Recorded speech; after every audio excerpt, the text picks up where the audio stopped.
where they will pay their gratitude to the teachers and also their view on the SSE classes.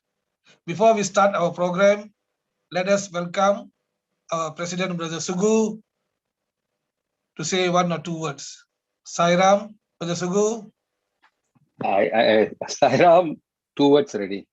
Om Sairam, dear brother Ramana, my humble, my loving pranams at the lotus feet of Bhagavan Sri Satya Sai Baba. Firstly, these are the programs we have organized. SSIO has organized our Malaysian Council for the whole month of Guru Purnima. And I thank Brother Ramana, who is working very closely with Sister Meena to do this program. And they have chosen, Guru, what else the best is to share experience from different levels and different types of groups, different groups. For example, today the youth, I think you'll have a fantastic sharing with Vijay Durai and Pia and two other persons. And then you will hear some gurus, maybe and maybe some of them who have participated in the organizational level, some at the center level and whatnot. But whatever it is, I urge all our devotees, all those who are listening today, let's listen very carefully. After listening carefully, sometimes what happens is you say very good talk and all that, but take down certain notes and continue to think about these certain things, and these will bring back some good and fond memories, especially in the area of SSE. For the information of all here, brothers and sisters, in fact, one of the most enjoyable thing I had in the SAI movement is being a teacher, actually. I think I'll be sharing this in a later sessions, maybe. But because of that only, we learn a few things, especially Swami's teaching. I'm not a Balavika student or SSE student, but I went for training and being with children, and that children are all now 30 plus and all that. But it was fantastic. So today you will all listen to these experiences, and I hope you'll all benefit. Again, I thank all of you all for spending the next 1 hour with us. And Brother Prasad, who has arranged all these things. Thank you, Prasad. Thank you to Brother Ramana, Sister Meena, and all of you all, especially who are making time in this challenging time to listen to our fellow youth today and in the future, all the adults. Thank you. Jai Saira. Thank you, Brother Sugu. And for all your informations, this session will be continued until 9th of August. Every Monday, 8 o'clock. The coming weeks will be very interesting with our senior teachers share their session, their experience. And for today, definitely, I believe our youth team will come with a very excellent and very inspiring information for all of us. So let us welcome our youth team. Sister Pia, I hand over to you, Sister Pia. Om Shri Sairam, dear brothers and sisters. Thank you so much, Uncle Ramana and Uncle Sugu, for your opening remarks. Ladies and gentlemen, brothers and sisters, welcome to our session tonight. Leading up to Guru Purnima this year, as Uncle Sugu has mentioned, we are gathered here today to talk about the impact of SAI, spiritual education, or what we call the SSE program. When I personally reflect on the impact of SSE, I think about how this education has been so life transformational for me because it introduced SAI to my life. Because of SSE, I have now come to know of an embodiment of divinity, this omnipresent, omniscient, omnipotent, sweet avatar who has manifested in innumerable ways in my life.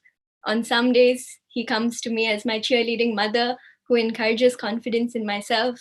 On other days, he is my father who dispels all fears and he vows to protect me like the eyelids protect the eyes. Some days he arrives in my life as the divine doctor who soothes all of my pains and heals every wound. Other days, Swami is my best friend who humors me while remaining my non-judgmental confidant. He is my comforting lover whom I have an insatiable yearning for cuddling with. But most importantly, he is my eternal teacher, my guru and guide, who raises my consciousness and perennially inspires my thoughts, words, and actions. Ultimately, SSE has brought me Sai, and Sai has shown me that I am love, and he has brought me to the realization that he and we are one. To that beloved Bhagwan, I offer my humble pranams to his lotus feet. Brothers and sisters, my name is Pia Sukhani, and I will be moderating our forum session tonight. This is just a tiny fraction of the impact that SSE has had on me. But enough about me. Let us hear from our panelists today, who will share with us about what SSE means to them and how have they found it beneficial in their lives. Before I pass the session over to our speakers for tonight, a quick introduction is what protocol demands from us. Although they're so widely known in the organization, given the dynamic work that they have done for SAI, that truly no introduction is necessary. But kickstarting our panel for tonight is our first speaker, Brother Mithran Balakrishnan. So Mithran Anne is currently the commercial director at Castella and Lava Protocols in Malaysia. He went through SSE, or Balvikas as it was known during that time, from the age of 6, and he has since remained a committed member to SAI's mission and vision. He is the former Young Adult Coordinator of Bangsa Center, the former National Teen Youth Coordinator, and current Selangor Education Coordinator. He has also been a Group 4 teacher for 11 years. Our second speaker for tonight, Sister Lakshmi Priya. Sister Lakshmi Priya is professionally an interior architect, but she now pursues her passion in baking full-time. She is a successful young entrepreneur who currently runs a bakery business in Kuala Lumpur. And she had started her SSE classes in Brickfield Center, and then later on she moved to Bangsa Center to complete her Group 4. Lakshmi Priya currently serves in the SAI organization as the National Deputy Young Adult Coordinator Secretary, the National Yuvati Lead, the coordinator for the Malaysian SAI Young Adult Leadership Program, what we commonly call the MSYLP, and she is also a Group 4 teacher for Bangsa/Brickfield Center. Last but not the least is Brother Vijay Durai. Vijay Anne is professionally working in the cybersecurity industry. He is heading a regional project management team where he always says, our vision is a world where each day is safer and more secure than the one before. Vijay Anne grew up in the SAI organization since he was born, and he started his journey with Balvikas in Penang up until the age of 17, after which he moved to Kuala Lumpur and finished his teen youth classes there. He is currently the National Young Adult Special Projects Coordinator, and he was the former National Young Adult Wing Advisor. He has worked in numerous state, national, and zonal level young adult camps. Additionally, he's worked in committees for content development, module reviews, and he's contributed to facilitation in various programs like the Self-Transformation Program, SDP, the YYLP, DARTS, and more and more. Most importantly, though, Vijay Anne considers himself to have been blessed with opportunities to be of service to the needy. He's currently working with Subang Jaya Center in providing assistance to their adopted community in Desa Ria. So as you can see, we have a phenomenal lineup of speakers tonight. Without further ado, Mithran Anne, over to you. Thank you, Pia. Sairam, everyone. I'm in an interesting position of speaking in between Pia and Priya. And certainly it's it's a little bit hard to take it forward from Pia because, she's so poetic and she's got so many beautiful things that she says. But I'll try my best to do justice. Speaking about SSE, or, I know we still use the word Balvikas very much, and certainly it's very close to my heart. I know Minaka always reminds, it's changed from Balvikas to SSE many years ago, but I think Balvikas is so close to our hearts that we still refer to it even now. I think when you speak about SSE or Balvikas, I must firstly thank all of my gurus. I think more than the modules, more than the lessons, if there's one thing that I connect to for SSE, are my gurus. I like to thank them. I like to name them. Except for I started Balvikas at the age of 6. So except for my kindergarten teacher, who I can't remember her name, but I can remember a song that she taught me, which was, it goes, this little guiding light of mine, I'm gonna let it shine all the time, let it shine. So that's how I remember her, although I can't remember her name. Standard 1, the late Auntie Daliwal. Standard 2, the late Auntie Vijayadas. Standard 3, Auntie Maya, as many of you know. Standard 4, Auntie Sashi. Standard 5, the late Auntie Saris, or Small Saris, as many of you may fondly know her. Standard 6, Auntie Shanta. Form 1, Uncle Sashi and Uncle Wong. Form 2, Auntie Saris. And teen youth, I had so many teachers. Of course, many of you know the late Kunaka. There was Lalita Akka, there was Brother Ronnie, and many others who came along the way and guided me. And if there's one thing that I remember about Balvikas is that for many others they joined Balvikas or SSE and it was a whole family affair. But for me, it was really Sunday and occasional Tuesdays. So for the longest of time, until I think my mid-20s, I really connected to Swami, and I, as the photo on the wall, and this was God. I was taught that he was God or Guru, and I believed in him. But I always referred to him as Baba or Sai Baba. I never really called him Swami until I think my mid-20s, when I really got to know him much better. Some of the memories I have is, I think between Ramayana and Mahabharata, I think I certainly digested Ramayana much better than my Mahabharata. Maybe part of it was my biasness because of my love for Hanuman. But yeah, I certainly remember that much better.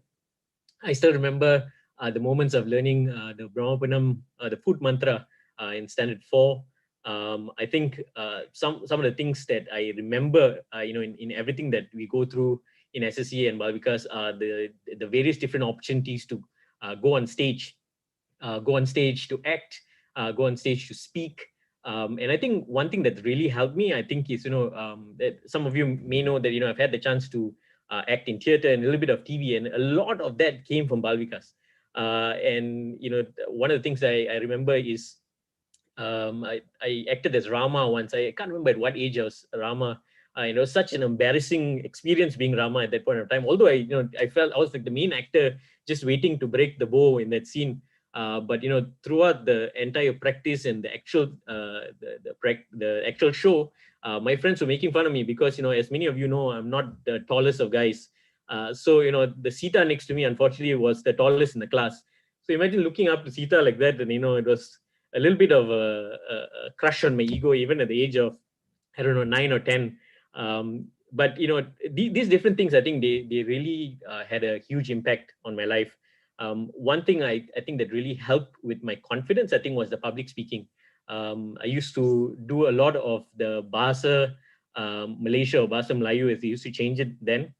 So I'll dress up in the baju Melayu and the songkok, and I'll speak in public. Now that definitely had a huge impact on my life. And why I say that is because, along the way, as you, interestingly, and I'm sure I saw many gurus earlier as they were coming in. I saw a lot of you coming in with your Balvikas name, Guru Shamani, Guru, so on. I think I even saw Chana with G1 Guru or something like that. So a lot of you are keeping your Balvikas Guru names as you come in.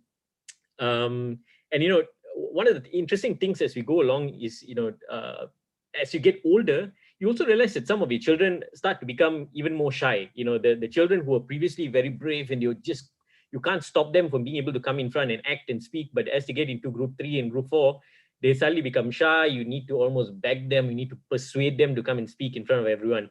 And, I went through that myself. At some point, you start becoming very conscious of yourself in public, the whole stage fright, and, you think twice about speaking in front. But I think those years of experience and exposure, unlike in school, in school, you do learn these kind of things. But I think the difference here is that you have someone who's there to help you through the experience.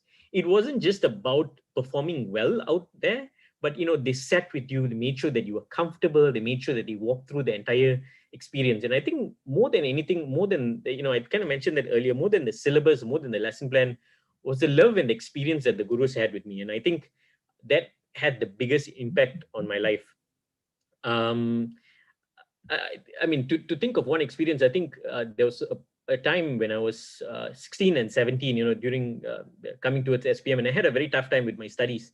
And, one thing that we think that, as gurus, and even I get caught into that sometimes as a guru, is that we always feel like we need to give advice, or we need to give some kind of tip or something like that. And my guru at that point, Kunaka, she sat with me, and, I was having a really tough time with my studies. And she sat with me just outside of Bangsa Center near the drain, and she sat there and she just listened. And I think that the most important point at that point in time was just to listen to what I had to say.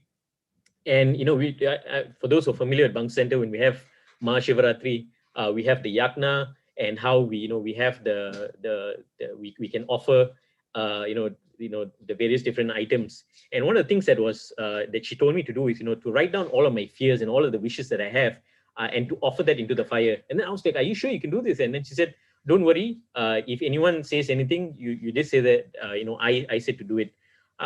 For me, I think the entire experience was a guru who, although it may have seemed like something risky to do, or it may have seemed that something which is out of the norm, she crafted something that was necessary for me at that point of time.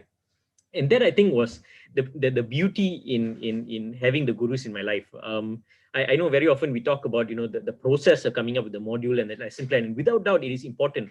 I think it's critical, but the guru behind the lesson plan, I think, is key in taking things forward. I think many years after that, I think like most boys, I don't really take care of my certificates very well. My certificates from back in SSE and Balvika still have dog ears, and I took it for my job interview. And it's interesting in the current job that I'm almost 9 years in. A lot of the questions were in relation to what were my studies, my involvement in the SAI organization, and I think it carries a lot of weight, because I think the ability to talk about something which is beyond the normal day-to-day life, the ability to give back, I think is something that I think SSE is really given back to me. If there's one thing which I'm very thankful, I think today, without blowing my own trumpet, I think I'm very thankful for my my EQ and my ability to pull myself out of difficult situations, or we all go through challenges, but I think one of the blessings, I think, if I look back, I think, is the ability to pull myself out of situations faster. The one thing that I learned in Balvikas is it's okay to fall down. It's okay to be sad. It's okay to have challenges, but it's how quickly you pull yourself back out. I think that and the EQ that I've gained over the many years, I think, is something which I'm truly thankful and blessed for. That's my little bit of an introduction, and my gratitude for my many years in SSE. Thank you very much once again for the opportunity. Passing it on to Sister Priya to take it forward from here. Sarah. Sairam, everyone. I think I resonated so much with whatever Mithran and I had to share. Although we are very much in different batches, but whatever he shared was so many things that I could relate to as well. So I started my SSE classes in Brickfield Center. I wasn't born into a SAI family, but thankfully I was lucky enough to join SSE classes even at the age of 7. I started going to center, I think, at the age of 5, but we started group 1 classes at the age of 7. So I was lucky to have great teachers and great leaders who have been my teachers. Some of them include the late Uncle Nakiran. He was my group 2 teacher, and I completely enjoyed Balvikas. Like, the entire SSE program, or the center for that matter, gave me a second family, and I'm sure everybody can relate to that. When I joined Balvikas, it was something that was very, very different. All the lessons that were curated was very it was things that we don't really learn outside, right? And so when I started, it was very, very life-changing, I feel. And I think, as cliche as this may sound, I don't know where I'd be today if I didn't attend SSE classes. It created a huge impact on my life, and has made me who I am today.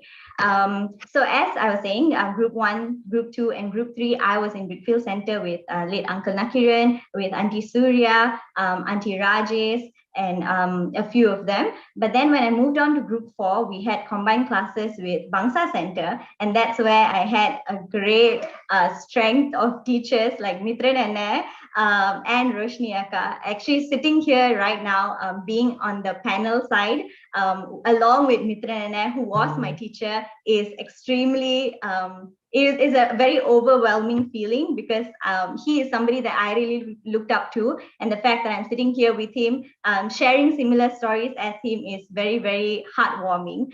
So Mithran and Roshni Akka, I feel like they created a huge impact on my life through the Group 4 program. I think out of all the groups that I've been through, Group 4 was extremely life-changing for me, because it taught me a lot of real life problem-solving situations. Like Mithran said earlier, you know, the dedication of the teachers is something that creates a huge impact on the teens and the students in Bal Vikas. And we learned so many skills, like not only in Bal Vikas, but also the programs and the activities that is run in the state and national level. Like I learned how to act. I learned how to join like choral speaking or public speaking. A lot of, you know, actually I feel like I'm an introvert person, like I'm an introverted person, but at the same time, a lot of people out there would think that I'm completely an extrovert, and that is because of SSE. I remember even in classes, right, Group 4 classes, Mithran's famous dialogue to every student is like, after a situation or an activity, he would just turn to us and be like, "So Priya, what do you think?" And I'll be like, I have no idea. I would be stunned, and I would have problems trying to explain to him what I would think. But that actually forced me to come out of my shell, to forced me to think creatively, think out of the box, and forced me to come out of my comfort zone entirely. So I'm very, very grateful for that. Besides that, I think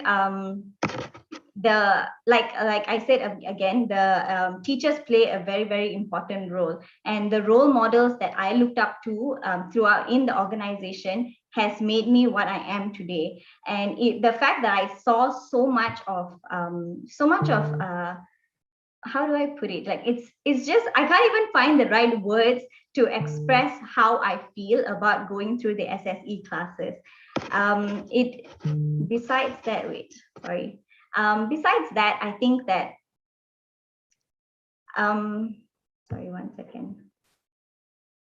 I'm a bit nervous because it's my first panel session, so I'm a bit like nervous, but please bear with me. Other than that, I think all the activities that I grew up with has taught me a lot in dealing with real life problems. Like I find myself in situations where if I face a challenge in life, right, or going to college and things like that, I find myself looking at a problem differently compared to my friends, and trying to solve a problem differently compared to my friends. And when I think back and sit and think, you know, oh, how did I react to such a situation differently, or why did I say such a thing differently? It's all because of these little things that we are taught in Bal Vikas that has made me feel like a completely different person, and has made me, like I said, the person that I am today.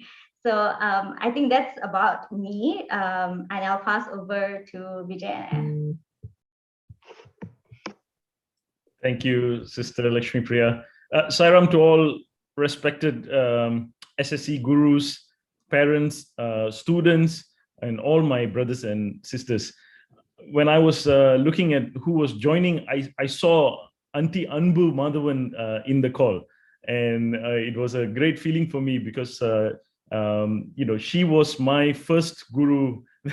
She is, and she looks the same, you know, she always looked the same, the most loving face. And she was my first guru 30 years ago.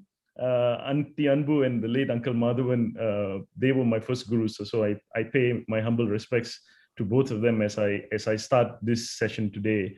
I think Mithran complained about being between Pia and Priya, but you know, he took all my points. Sairam Auntie. He took all my points, and then Lakshmi Priya also very eloquently talked about all the benefits of SSE. And I think we all know that if I am to add something to this narrative without repetition, I will share a funny story. When I was about 4 years old, my father used to drop my mother, my father, my brother, and I. We used to go for Penang Bhajans, Penang Center. We drop my mother at the Bhajans, and we will go to a mama stall and have roti canai, the most delicious roti canai in the world, actually, in Penang, called Yasmin Restaurant. And we pick her up after she was done with Bhajans after about an hour. We believed in those, fluffy roti canai and dal more than Sai Baba those days. But it was my Balvika session that converted my father. He used to sit behind the classes and watch us having these classes with, Auntie Anbu, Uncle Madhavan, and Uncle Guna, and a few others who were our teachers. And my father used to ask himself, what makes these men and women sacrifice their Saturday afternoon to teach, mantras and bhajans and values to children of strangers? These people, they don't even know who these parents are, but they are teaching them such valuable things. That curiosity of this irrational sacrifice attracted my father to become more and more active in center, and not just dropping my mother for bhajans. And so it was the gurus who made my family a Sai family. And interestingly, fast forward 30 years, I was actually teaching a class in Subang Jaya with my own set of children of strangers, if you will. And I remember the lesson of that day was duty, devotion, discipline. And I was going through the value-based game with the students, and then having a reflection session, as Priya pointed out, always at the end. So what do you think about what happened? How could we have done this better? And we were having that session with a slightly older group of children. And at the end of it, a middle-aged father came up to me after the class, and he said, I always drop my son off to the Sai Baba class, and I go sit in the mama across the road. Today, the mama was closed, so I came and sat behind your class. And your lessons, I found a lot of answers to the problem I am having in work. For the longest time, I've been having this problem, but your lesson plan made me think about solutions to my problems at work. And I was like, oh, that's great. Feel free to come and sit down. I did that, but it was later that it occurred to me, the two dots that I was able to connect, that this story also defined my family's story. So I just wanted to share that, because I love the thread that connects these events. And the one sure inference from it is that, SSE or EHV or Balvikas or Sai Baba class or whatever you want to call it, is the bedrock of our organization. And the gurus who week in, week out sacrifice their time to, love and guide and groom all of us, the students, they are the most integral part of it. So I just wanted to use that little story as my opening and as a tribute to all the gurus in this call. Thank you, Sairam. Thank you so much for sharing your heartfelt experiences, Mithran Anne, Priya, and Vijay Anne with SSE. I loved how there was this recurring emphasis on the role of the teacher in our SSE classes. In fact, Henry Adams has said that a teacher affects eternity. Even he can never tell where his influence stops. I think in our case, it would be even he or she can never tell where his or her influence stops. The fact that we were all blessed to have such devoted teachers who kindled inner transformation within their students. And those students have now grown up to become these young Sai leaders who have done amazing work and inspired so many more just by their commitment to Sai work, goes to show the power of SSE. Brothers and sisters, we will now move on to the next item on the agenda, the discussion and Q&A session. So please feel free to use the chat box on Zoom to send in your questions that you would like to pose to our speakers. I will get the ball rolling by asking the first question. I'd like to direct this question to Lakshmi Priya. So I was thinking how SSE can help us address challenges at a personal level. How can we remember to apply Sai's teachings when we're in difficult situations? And could you share a personal example where practicing Swami's teachings has helped you resolve a tough situation? This could be at home, with friends, family, in the workplace, or dealing with difficult emotions. You're muted. Sorry, I think one of the most difficult situations in my life that I faced is deciding my career path. I think every 17-year-old or 16-year-old, as you finish your school, high school, there's a place where you are completely lost, or you either know what you want to do or you don't know at all. And I was in the I don't know at all phase. I knew what I didn't want to do, but at the same time, I had no clue what I wanted to do right after I finished. So when I was going through Bhavikas, there was a lot of lessons that I learned, but I felt like my connection to Swami wasn't as great as it is now.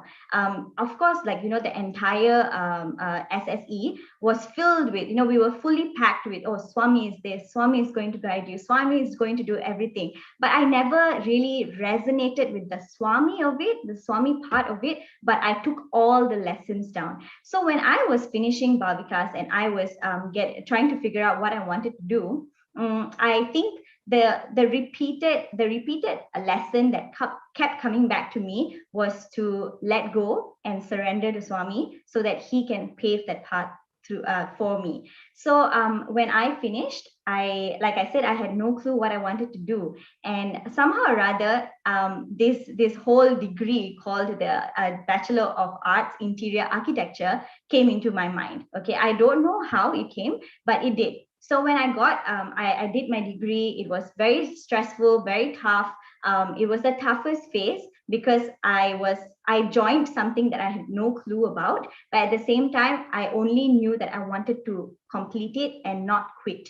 Although at the back of my mind, I kept getting a lot of hints of, I have to quit my course because I can't take this stress, I can't take how difficult it is. But by the end of it, I managed to pull through and I finished my degree. And then it came to looking for a job.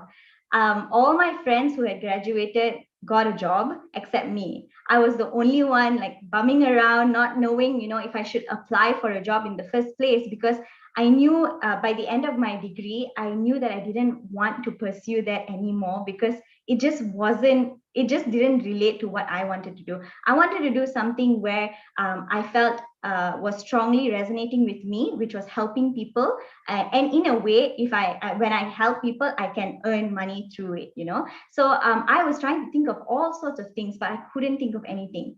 And there's two things that I was holding on to when I wanted to look for a job. One is to try and find some place where it's good for my exposure, and secondly, I wanted to reduce as much as carbon footprint as I can, because I really didn't want to go through the hassle of driving, not just because of me, but having to drive to a place that's far away. There's a lot of petrol consumption and a lot of carbon footprint that's going to be caused. So I was thinking that okay, I need to find a place that's not so far away. And then 1 year down the road, so I decided to not jump into applying for a job immediately. I'm going to travel. I'm going to think of find things to do first before I am ready to get a job. So when I started applying, I got a few interviews. I went for interviews. I was rejected a couple of times, but I also got accepted for a few. Just as I got accepted into one company at the same time. So I live in this area, like a taman. It's called Taman Sepute, and in this taman there's a row of shops where there's a sundry shop, and then there's a hairdresser and all of that. So this auntie that runs this grocery store, she has literally watched me grow up, right? I've been living here all my life. So every time I go there and buy things, I would just, pick up something, and we would have very minimal conversation. But one day I suddenly just go down to buy something, and then she's like, hey, girl, did you did architecture, right? And I said, yeah. And then she was like, oh, this house down the road, there was a house, okay, down the road, which I pass by every day to get to my house, which turns out to be an architecture office. Okay, it's an architecture home office. And then this auntie writes down that she gives me a piece of paper which is completely torn and everything, but there's a number on it, and she says, this office here is actually an architecture office, and I took down this number because I thought in case you're looking for a job, you can go and apply. And I was thinking that is so random. And at this point of time, I didn't actually think about surrendering to Swami or asking him for help, but I felt like that was something that he kept wanting me to learn how to surrender, and like, I am there for you. He gave me that kind of a message. And so when I took down the number, immediately I got the job. And the best part is it met with my two criteria. It was a good company, and secondly, it was walking distance from my house. I didn't even have to drive. I can walk down. So I didn't have any carbon emission, I create any more carbon footprint. So that taught me a great lesson in holding on and actually letting go to let Swami plan your life. It's not as easy as it said. A lot of times we feel like, okay, we want to do something, but if it's not going down the road, then we kind of make ourselves feel bad about it, or think that, oh, why is Swami not letting me do this? But a lot of times we actually have to realize that if something doesn't work out, there's definitely something that's going to work out in the future, and he has another plan B. So that is one experience where I felt like that message kept coming back to me. Another thing is that you mentioned about having challenges with friendships and relationships and all, right?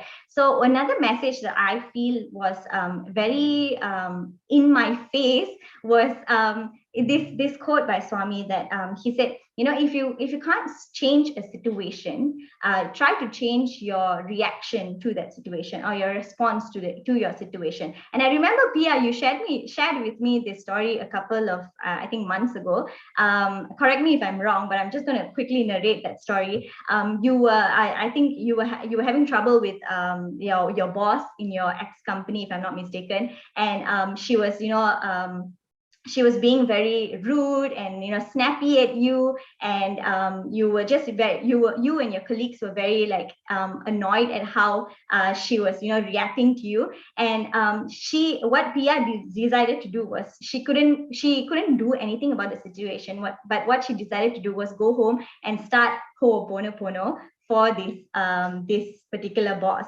And without her knowing, I think a couple of weeks later or so, she decided to take Pia aside and said, let's go for lunch. And Pia was like, oh, wait, this person is not normally this way. She is usually very snappy and not nice.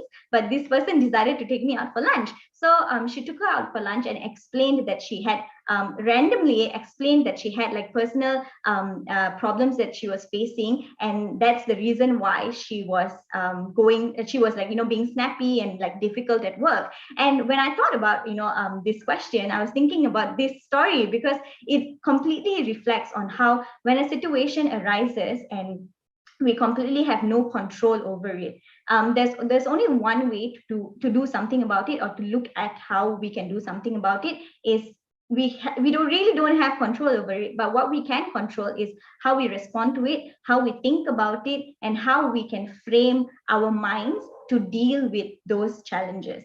Right. So I think that is something that I also try to practice as much as I can. I have a friend who we've had a lot of issues and a lot of disagreements over the last couple of years, and that we are all close and everything, a group of us are close, but there's always a friction between me and this person.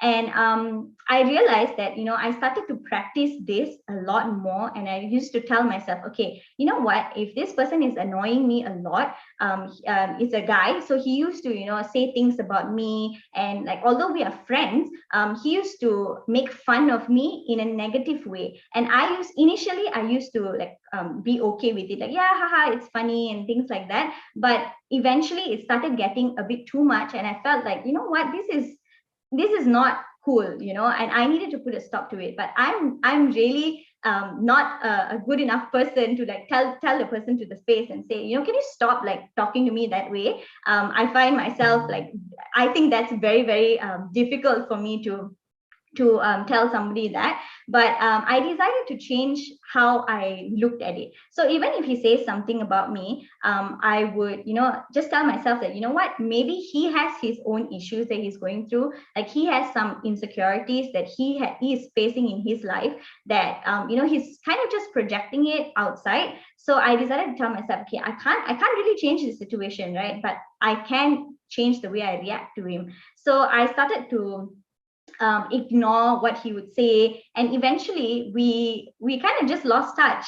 And then I realized that, you know what, maybe he's really not meant to be in my friend circle anymore. And it's Swami's way of telling me that, okay, you did your job, you couldn't change the situation, you tried to change how you could react to it, and at the same time you also realize that this person is probably not vibing with you anymore. So it's probably the best for yourself. And that's when I realized that, okay, you know what, this is good. So this was how I feel like I tackled a few of my challenges when I faced, like, in relationships and friendships, and though in that kind of way. But besides that, another thing, okay, oh yeah, this is another thing that do I have time? Yeah, actually, we'll come back to you, Lakshmi. Okay.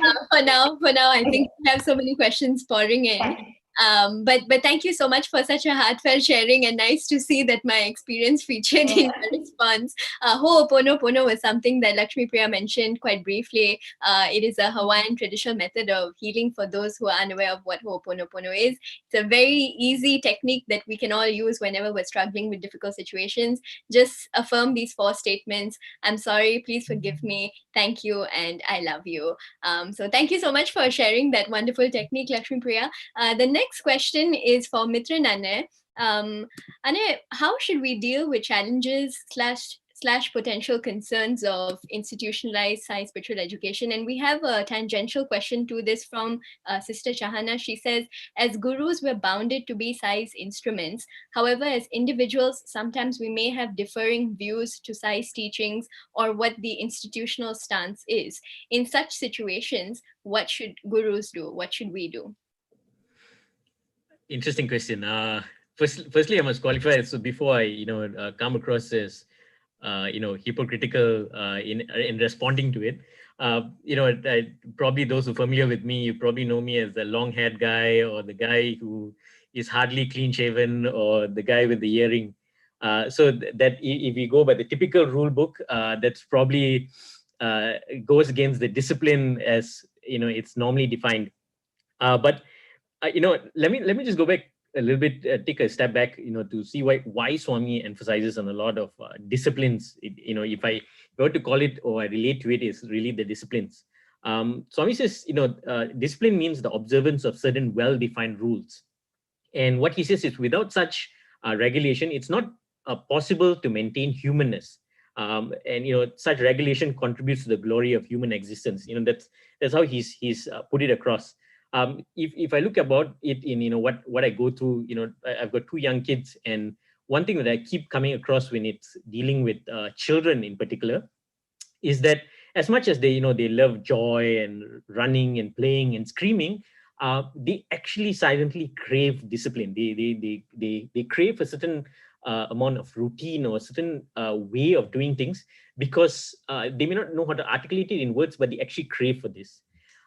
Now, there are certainly different situations in which, going by the rule book, it can come across like, it differs from the way that I've grown up. My parents are absolutely fine with this.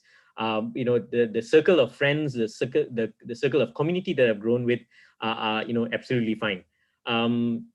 If I were to take, let me just start with, the thing of being clean shaven, for example. Yes, I never quite understood this whole thing about being clean shaven, and I remember the first ever time I went to Prashanthi Nilayam, and I was told, because at that point I went with a group of Yatra facilitators, and it was my first time there, so they said that everyone else was a facilitator and I was the sole participant. And what they told me at that point is that I needed to be clean shaven. But trying to be a bit of a rebel at that point of time, I just kept a small soul patch here, hoping that I can get away with it. And I almost did, and because we reached a late night, the previous night, and just before going in, brother Dr. Satya told me, if you don't shave this, they won't let you into Kulwant Hall. At that point, I was really naive. I had no idea, how things are in there. And then after that, no mirror, nothing, took the shaver and immediately shaved because I was scared, cannot go into Kulwant Hall. First time here, you want to make sure you go in there, want to make sure that I see Swami. And then, we walked towards Kulwant Hall, we entered, and the first person I saw there was with dreadlocks. And I was like, what is this? And the people from different colors, it was not the white and white. And I was trying to figure out, what's all this all about? But, after, going through, I think one of the biggest exposure to these disciplines that I've been having is with the Yatra group, with the Yuvan group, where we go through this process of, neatly ironed shirts, neatly combed hair, clean shaven, and really the process firstly was the discipline. That everyone had that particular discipline, and it wasn't to say it was imposed. I would say is not fair, because it is communicated upfront that if you want to be a participant, then it is important that you go through this process. Now, the other important thing there was with regards to uniformity, and sometimes being able to understand that the purpose behind this uniformity is that everyone is in sync, everyone is in the same energy. And when you go for these yatras, particularly for those who have gone through, I'm sure you understand and you concur with me that one is going in as an individual in your own energy, but you tap into the energy that the rest of the group, collectively. And that's why the certain level of discipline and so on comes in. Now, one of the questions that, the other questions that comes in, just taking it candidly as it is, some of the questions that, have come to me, is, this whole thing about girl-boy separation, and of course, Swami clearly says, there certainly should be, it should be demarked, girl and boy separation. They shouldn't be having, at least as they get to the older groups.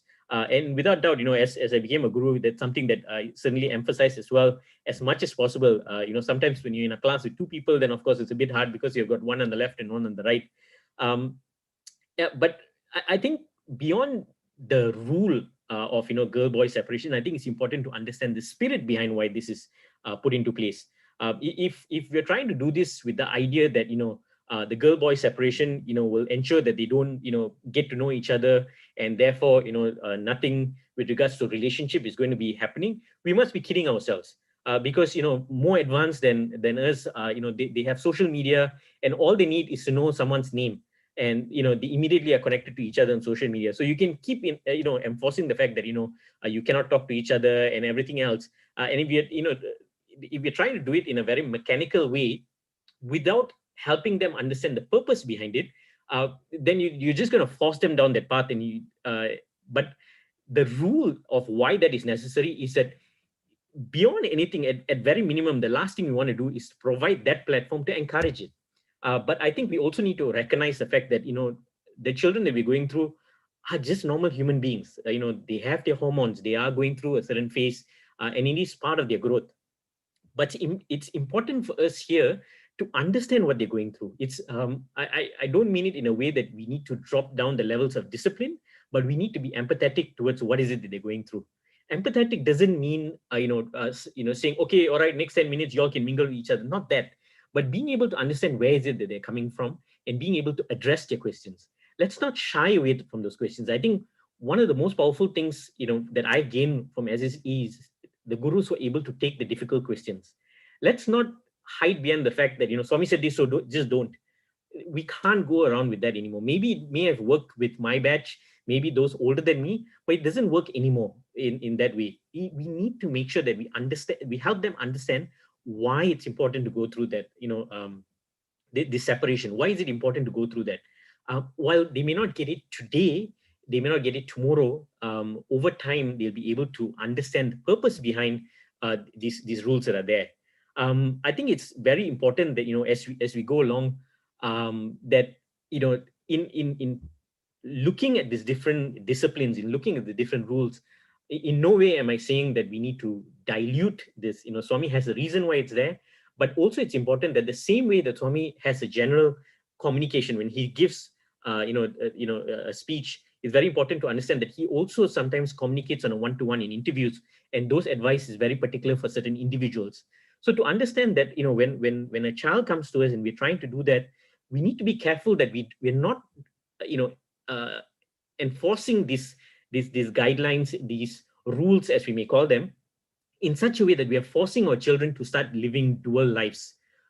Because when you start going there, you're doing more disservice rather than serving them. I think the guidelines and discipline are important, but the spirit and how we deal with it is important. We had a satsang on this, and I'd like to. I don't know if Vijay would like to share about this whole thing about how this. He has also got an additional view to this on the different disciplines and so on. Vijay, would you like to share? Yeah, sure. I think I'll preface that by saying I think it's hard to dispute the role of discipline, like Mithran correctly pointed out, in having any form of structure or organization which has a following, right? I think we are social animals shaped by our surroundings, and the culture plays an important part in any organization. But what we need to keenly look at, especially in SAI, is that whether we are upholding the practices, customs, and cultures of this organization for the transformation of people, or are we slipping into some radical cultish kind of behavior? And it's usually easy to slip from one to another if we don't reflect and understand it enough, And I think the best way to approach it is from a space of love and empathy, again, like what Mithran said, and think about how that can become a teachable and a liberating experience. So the story that I shared was I used to wear, unlike Mithran, I used to wear earring on only one side. And also, unlike Mithran, I grew out of it. But I used to wear an earring in my teens, and I remember Uncle Muthu once, he stopped me and asked me, why do you wear this? It's not good for you. And I immediately felt triggered, and I countered him with all kinds of statements like, if elders are so spiritually advanced, why do you identify me with such a small piece of metal on my ear? You don't even take time to know me, my values, my struggle, the typical rebel without a cause kind of statements. And then he told me, when we are children, we easily comply. We easily comply to parents and whatever is told to us. Then at a teenage, we start to rebel. Everything is questioned. Nothing is followed, But he said later you'll come to a point where you will see value in conformance. And he told this to a 17-year-old. I didn't understand it for the longest time, but I did see later that conformance gives a pretty valuable practice of disconnecting from the self-image your ego is trying very hard to protect. I'm not attached to this earring. I will take it out to make the team look disciplined. I'm not defined by this mustache or the goatee. I will shave it if that's what it takes for my young adult group to present in front of Puttaparthi. That thought is liberating, and it's a teachable moment. And when we were having that satsang yesterday, Mithran had beard and earring on, and he is clean shaven and taken it off. So he's a great example of someone who's now reached a level where I can easily take this off. I don't have identification to this, even though it's part of my persona, and that's a great level to come to. And in Parthi, when we were there just 2 years ago, I was leading a program, and there was going to be a performance, and there was a musician who's going to lead the whole musical performance inside Kulwant Hall, and he had a full-on beard. And there was a lot of conversation going on. And finally, they said if he's going to maintain that beard, he has to sit behind the pillar so the camera doesn't catch him, because that's a poor representation of what Sai youth should look like. And that was a very interesting thing, and taking that whole idea about empathy and a transformational based conversation. I just shared with him what Uncle Muthu told me a long time ago, and what it would mean for him to take off that wall that is protecting this thing, like a self-image or ego identification. You shave it, it's such a liberating experience, but we are not going to force you to do that. You choose what's best for you. The next day when he came, fully clean shaven, I almost had tears in my eyes, because these are moments that we live for, because you've taken a higher plane of reasoning and made that thing. So I think that's what is important in the future. As Mithran was saying, we can't just say we have to do this because this is the way it is, or because this is what Swami said. We have to take a bit more of an empathetic and transformation-based approach, always questioning, what is the binding act, what is a liberating act, and always choose the liberating act. Yeah, I think teaching moment and learning moment, I think, are the keywords, I think, that comes from there. I think this situation, as much as it's challenging and it comes across as how do I deal with this situation? I think there's a brilliant opportunity to teach or learn something. Saram. Thank you so much, Mithran and Anne. I think I loved how, if I could just summarize that response in one line, it would be love is always the answer. The moment you use a loving approach, that message would be communicated with the right intention. For the next question, I'm going to combine a few questions and pose this to Vijay and Anne. So Uncle Ramana is asking, SSE or Bal Vikas isn't ready to reach out to non-Sai devotees. How can we make it more relevant? And Sister Pratibha is also asking, how can we encourage and bring in more children to attend SSE, especially in our current difficult times, given that the world is confronted by a litany of issues. We have poverty, corruption, ecological degradation, the oppression of minority groups.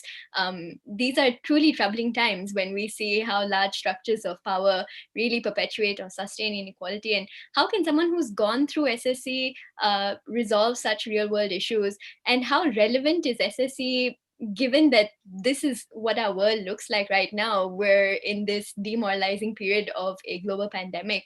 What value is SSE adding that mainstream schools, colleges, or universities aren't already through their moral or value-based education?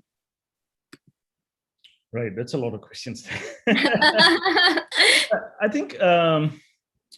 I think the EHV model really addresses the non-Sai devotees, if you want to call it that. But interestingly, a lot of Sai SSE students in a lot of centers are actually children of parents who are not really Sai devotees. And if you take the devotion to the aspect of Sai Baba away, the message still is such a glorious message that can work for everyone. For the longest time, Isaac Tigert had Love All, Serve All and Hard Rock Cafe. And that can actually tell you the cross-section of communities that this sort of message can reach out to, right? And I think, the whole world operates in one template. And if you see the powers of the world, it's one leading the many, or the few leading the many. And that's how power distributes, and therefore the masses view their lives in that sense. I think Sai education or the education in human values tells us something else, which is the many is actually one. And if we put aside all the deep Vedic principles that we are taught, the Atma and all that, and just listen to Swami's simple messages based out of the 5 pillars, for example, love everyone unconditionally and serve humanity wherever you see the need. The world is begging for that now. It is the right time now to live that. Be righteous in your conduct and always act on the basis of dharma. Do your duty or righteousness. The world is devoid of that now, and we see that everywhere, that people are complaining about that for their leaders. So the call is there. It is relevant now. Practice non-violence, improve peace in the hearts and minds of people, improve non-violence to the environment. The environment is going through so much violence now. There is a spike in suicides and depression during this time. The world needs more SSE, right? I think we get sometimes disillusioned and develop apathy if we don't see ourselves as part of the solution. Swami lived his life as the solution to the problems he saw around him. My most favorite story of Swami from Satyam Sivasundaram is when he saves a depressed army officer from committing suicide. Just as that officer is going to shoot himself, Swami will appear at his doorstep as his old friend, reminds him of all the good times they used to have, makes him laugh and tells him he just moved to the village, let's catch up. So in that moment, the guy forgets his misery and he laughs and he gets over the depression, at least for that moment. And this is a fantastical story, because if you remember, that Swami is where Swami is in Puttaparthi and he teleports himself and appears in Bhopal where this scene is happening, and he makes the gun disappear. Later, when the guy goes and checks, the gun is no more there. Swami sends a telegram from Parthi and say, the instrument is with me. But if we remove that divinity aspect of Swami, the message is still beautiful, that when someone is in need, I should show up and be that old friend who makes them forget the pains. And that's relevant everywhere. SSE is simple and it has lasting effects. And how is SSE doing something more than everything else is out there? I think SSE has at its fundamental objective to transform students. And I spoke about that. We're not talking about grading. We're not talking about passing exams. We're not talking about memorizing and regurgitating it out, right? we want to witness the transformation of consciousness. And that is why when we do a service activity, we don't focus on how much money that needs to be collected, how many people are showing up, but what is the reflection and transformation that can be achieved from that. And I think that's why we're different. That's why we're still valuable. And I'll also be wrong to say that, because I say SSE is simple, therefore I mean SSE is easy. It's not easy at all. And I'll come back to what I said in the beginning. It's heavily dependent on the guru, the right energy that the guru brings, the connectedness, the guiding hand that molds the future generation. That is all very important. And everyone who takes any form of teaching in SSE carries that responsibility, that privilege to impart the purest solution. But at the onset, it's simple. It's applicable for everyone in the world, I think. Okay, amazing. Thank you so much for that, Vijay. Just a follow-up question based on your response is a question that Subhash Anna has asked. Given that SSE doesn't require us to regurgitate, it doesn't require us to memorize information, which at core is what the mainstream education institutions are demanding from its students.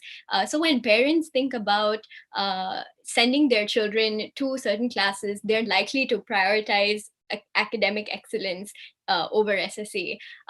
How do we rationalize with parents and encourage parents to join SSE?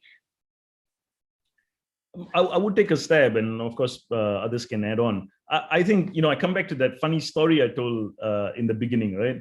I think that is a great example where when a parent witnesses what is going on, there is an immediate attraction to realize that, hey, what is going on here is not what I thought was, traditional education. These people are interested in something so much more than that. And we have always seen the value of having that Educare Carnival or the center based family day. I was emceeing a family day for Subangjaya Center once, where all the parents came across. We had a nice dinner. All the students did performances. And I didn't know one of the child was actually my lawyer's child. He was my lawyer for, some of the house loans and all that stuff. And, our relationship was so formal and official when we were doing those stuff. And then he saw me here and he came to me and said, I can't believe you guys are doing all this. I used to listen to my daughter, practice and all that stuff, but I didn't know that what you guys are building is this amazing thing where you're teaching values and you're fostering religious teachings and all this stuff. It is amazing. Where did you all learn this? What did you all do? There's so much admiration, and they are astounded when they find out about it. So I think one way we can do it practically, if you want to think about an actionable item, is we need to see more ways in which we can show and exhibit the outcomes of the SSE, which the students actually have, to the parents. And when they see it, I think it's very hard to deny. I think right now this is what we are seeing, these products of SSE who have exhibited transformation. My next question goes out to Lakshmi Priya.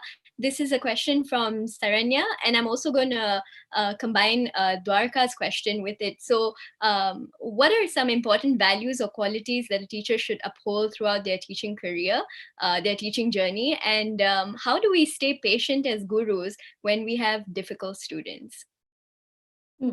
Okay, well, I think the main difference between a regular teacher and an SSE teacher is the relationship that we develop with the students. And it's something that I find myself, I find a trouble doing also during SSE classes that I run.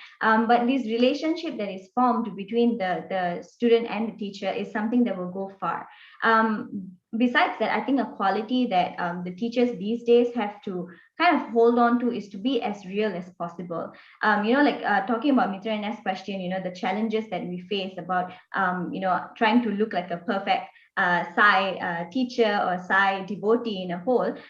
It's best to try and show our real self as much as we can, so that the teens these days and the kids, they can relate to and feel like they are not very different because they have different challenges or issues that they are facing. We've all gone through different challenges, different issues, but we shouldn't be portraying ourselves as the perfect SAI person, because if then we will kind of lose that connection with the teen, and the teen will have to look for answers outside. We don't want to do that. We want to get them to be as open as possible and as open as possible to share with us whatever they can, and we have to be that bridge or that platform where they can do that. They can be comfortable to do that.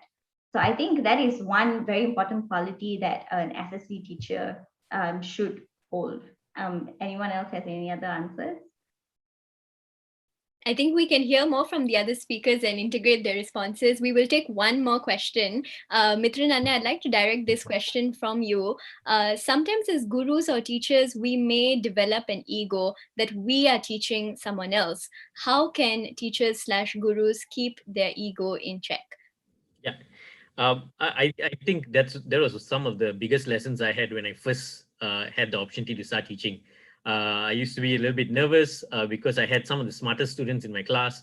I remember the very first class I went and taught, and I started panicking because these were really smart students, and they had answers for everything. And at one point, I remember my first class ever, and the student said, "Anna, are you a bit nervous today?" And that was like the biggest slap in my face. I was like, student asking the teacher, "Are you nervous today?" And I was like, "Oh man," and over time, I realized that this is so difficult. I really don't like doing this. I really didn't enjoy teaching because, firstly, I was comparing myself against other gurus. I imagine the late Sister Kuna, and you have Sister Roshni. There's the knowledge fountains, so much information, so much experience, and I'm teaching with them. And I had a little bit of indifference, but then I realized that, over time, there was a little thing special about that I had to offer. That's how I started getting more comfortable. But really, I think after several years, and it took me several years, is SSE teaching provided me a huge opportunity to learn. It wasn't just about the scriptures, it wasn't just about the lessons, but as I'm going through, as I'm listening to their experiences, I realized that, wow, as they are telling me things, I'm realizing things that I can implement in my own life. And yes, I think we always start from there, which is we need to teach. But I think one of the most powerful things whenever you start a class that I've learned, and I think that's the most important thing, is just as we start the 3 Ohms and the mantra right at the start, is to remind ourselves and remind Swami, please take over now. And I think that is one of the most important part in the entire session. And at that point, he takes over, and you realize that you are the student here, and he's just speaking through you. And I think that's the biggest revelation to me in being a SSE guru. Thank you so much, Mithran. Anna, as you were sharing, you reminded me of this formula that I had picked up when I was in Prashanti Nilayam during one of the satsangs. So they had talked to us about this PN formula, the Prasadam Naivedyam formula. Under this formula, if you follow this formula, then whatever happens to you, everything that happens to you, both good and bad, you accept it as Swami's Prasadam. Whatever opportunities are given to you, in this case, teaching as an SSE guru, you take this as Swami's Prasadam. Whatever you do, all actions that you perform, every interaction that you engage with, from your smallest house chore to the biggest presentation that you give at work, to the class that you teach at SSE, you offer it to Swami as Naivedyam. What will be your attitude when you are engaging in this PN cycle? Everything that you receive from Swami is prasadam. Therefore, whether it is good or bad, it is a difficult class or it is an easy class, you will know that Swami has given this to you, so you can only affirm gratitude. And whenever you are performing anything, you know that you're only doing this for Swami, so you offer it with humility, knowing that you are now offering this to the feet of Bhagwan. So when you start living your life in this PN cycle, the cycle of prasadam and naivedyam, Swami says you will then install PN in your heart, Prashanti Nilayam. I think on that note, I would like to thank all of our speakers for taking out your time and sharing your lovely experiences with us. I'd like to thank all the members of the audience who have come tonight and given us your listening ear. Most importantly, I'd love to thank Swami for being present among us and speaking through all of us and listening through all of us. Thank you all so much. We will now end with our closing prayers. Om Shanti, Shanti, Shanti. Samastaloka Sukhino Bhavantu. Samastaloka Sukhino Bhavantu. Samastaloka Sukhino Bhavantu. Om Shanti, Shanti, Shanti. Jai Bolo Bhagwan Shri Satya Sai Baba Ji ki Jai. Thank you all so much. Good night and Sai Ram.